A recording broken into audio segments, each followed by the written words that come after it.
Hola amigos del canal. Hoy quiero mostrarles las imágenes obtenidas al procesar gráficamente imágenes de la Luna. Comenzamos con las primeras fotos astronómicas de la Luna y a continuación les muestro detalles obtenidos de las modernas fotos de nuestro satélite. Permítanme dedicarle previamente 3 minutos, a manera de homenaje, a dos de los pioneros de la astrofotografía. William Cranborne, nacido en Falmouth, Maine en 1789 y fallecido en Cambridge, Massachusetts, el 29 de enero de 1859, fue un astrónomo estadounidense, pionero de la astrofotografía. De profesión relojero, Bond fue un autodidacta que gustaba de estudiar por su propia cuenta con los intereses más variados. Después de observar un eclipse en 1806, se interesó por la astronomía e instaló un pequeño observatorio privado que, con el tiempo, sería uno de los mejores de Estados Unidos. Comenzó a efectuar sencillas observaciones celestes, y luego trabajos astronómicos cada vez más importantes, que llegaron a impresionar a los responsables de la Universidad de Harvard, quienes le nombraron director del observatorio de Harvard, Harvard College Observatory, en cuanto fue terminado en 1847. A él se le ocurrió instalar la cámara fotográfica en el foco del telescopio del observatorio de Harvard. Al ser un instrumento con una lente de 38 centímetros, la cantidad de luz que recibiría la placa, muy poco sensible a la luz, sería mayor, acortando los tiempos de exposición.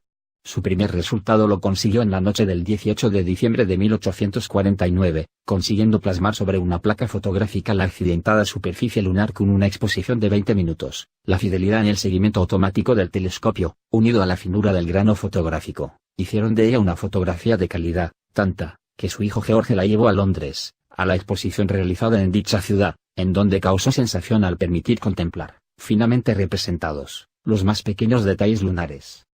Requirió la ayuda de un fotógrafo profesional, John Adams Whipple, a quien contrató como ayudante. Juntos, experimentando con nuevas emulsiones, todavía placas secas, y tiempos de exposición, lograron capturar y fotografiar la brillante estrella Vega en el año 1850. Según Wikipedia, John Adams Whipple, nacido el 10 de septiembre de 1822 y fallecido el 10 de abril de 1891, fue un inventor estadounidense, y primer fotógrafo. Primero, en los Estados Unidos, en fabricar los productos químicos utilizados para los daguerrotipos. Fue pionero de la fotografía astronómica y nocturna, ha sido galardonado por sus extraordinarias primeras fotografías de la Luna, y el primero en producir imágenes de estrellas distintas del Sol. Ustedes están viendo uno de los primeros daguerrotipos obtenidos por Whipple. Y a continuación una imagen producto de repetidos procesos de ampliación, cientos de repeticiones de suavizado, ajuste de histograma, etc., posibles en la actualidad con nuestros editores gráficos. Como resultado de ello aparecen los dibujos 3D que están hábilmente escondidos como accidentes cartográficos. Insisto con que estos dibujos son solamente posibles con la intervención de una poderosa inteligencia, a mi modo de ver, artificial.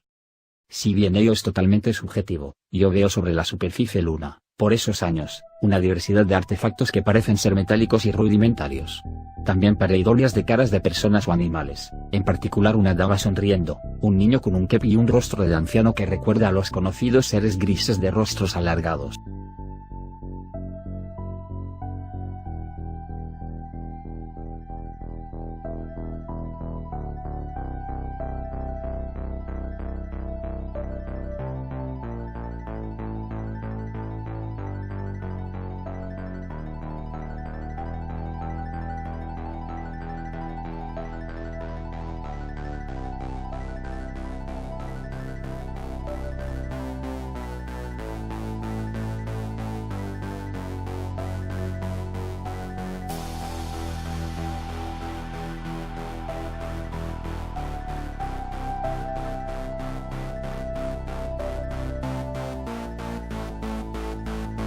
Saltemos 150 años y veamos algunas fotos de la Luna que seleccioné a propósito de poseer pareidolias de dibujos.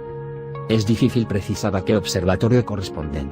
Así que sin más dilación paso a mostrarles los extraños dibujos que encontramos por estos tiempos. Ahí vamos.